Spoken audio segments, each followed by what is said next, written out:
Welcome on this InvestGlass presentation. My name is Alexander, I'm the CEO of InvestGlass, and today we're going to show you how to simply implement MIFID or LS FinFID regulation for an advisory setup. In this video, we'll show you how to make your advisory department as a profit center and not as a cost center. Because yes, one of the biggest issues we have, and partly with this new compliance, is that making a good solicitation, building a good advice is actually quite tough. So with no further ado, let's dive into InvestGlass.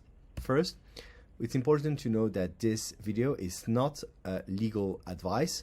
So if you need a legal advice, please make sure you have the proper advice to implement MIFID and LS FinFID.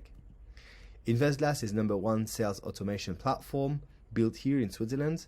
It's a solution that is offering an all-in-one solution with a CRM, onboarding, and even the campaign tool that you'll see later on. InvestGlass, as I said, is a tool built for banks and asset managers. This means that you'll find into a sovereign Swiss cloud all the building pillars that you need to automate your sales process. As you can see here, all the tools are acceptable and eligible for the Swiss regulation. If you are working under Singaporean, Luxembourgian, or any European country, it's also possible to host InvestGlass on your server in France, in Luxembourg, or in Singapore. Now, let's talk about FINSA and MIFID setup. First, when you use InvestGlass, you have to make sure that the data that you collect is the right data for this screening. You need contact data, account data, and portfolio data. Contact data, usually it's the main investor, the prime FINSA contact. Account data will be usually where you'll find the type of mandate. Portfolio data is the actual positions and the detail of the portfolio. So for instance, the type of mandate. So you see, you have to make sure where you're going to store the mandate. Is it in the account? Is it in the portfolio? Then you need the strategy data and the stress test data. So both data can be set later on. The strategy and the stress test will then appear into your reporting. Universalist is the data of the securities that you are offering based on different mandates that you're offering to your customers. Security data is usually the data coming from Bloomberg. It can come from FactSet, Morningstar, or even your own data. This is where you'll find all the information about the actual segmentation, denomination, symbology of this security.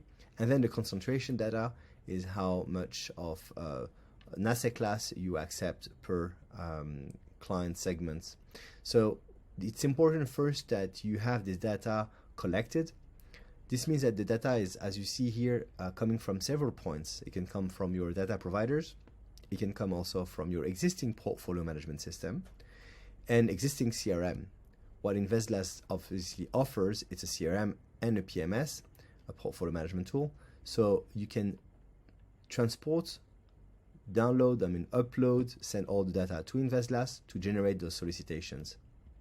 Now, which input do you really need? You really need to have into InvestGlass all the inputs that we've seen before, because if you don't have these data points, it will be impossible to create a solicitation with respect to FINSA and MIFID. So this is a classification that you're going to use to build your solicitations. As you can see, you have two dimensions. The first dimension is the client classification, and the second is the types of service. As you'll see also with those colors, it's quite easy to find when suitability and appropriateness is needed and when it's not needed. Then some of you will directly tell me, well, I have institutional clients doing execution only, so I don't need to do anything. Well, first in MIFID, you know that that's not the case. You need to record some key elements of this solicitation, even if the actual suitability and appropriateness report is not needed. What you see here into this classification and this matrix is actually what is used into InvestGlass to generate the different types of flags that we'll see later on. InvestGlass, as you understand, will then look into for whom you're doing this advice, so who will be the advice contact, and based on that, InvestGlass will then automatically find the right suitability and appropriateness. Obviously, if it's for a suitability approach, the suitability being linked to the mandate, usually, partly if you do a discretionary portfolio mandate, or if you have an advisory but with a mandate risk approach, then you will have no impact on the suitability based on the advice contact. The advice contact will then be impacted if you have an appropriateness, okay? Then the appropriateness will be usually linked to the questionnaire that you will build outside with the InvestGlass forms. InvestGlass has an InvestGlass form system to capture the knowledge of your investors. Now, based on that, InvestGlass has different tools to push the advisors or to facilitate the advisory departments to find the flavor of the month or securities that are actively suggested to them. This can be the structured product that you build. This could be the products that you want to sell. So InvestGlass will help you to distribute those securities first. Obviously, what you find here is also securities that are in line with suitability and appropriateness. InvestGlass also manages the different investment criteria, so the minimum quantity, the incremental amounts will be also accessible from this advisory tool.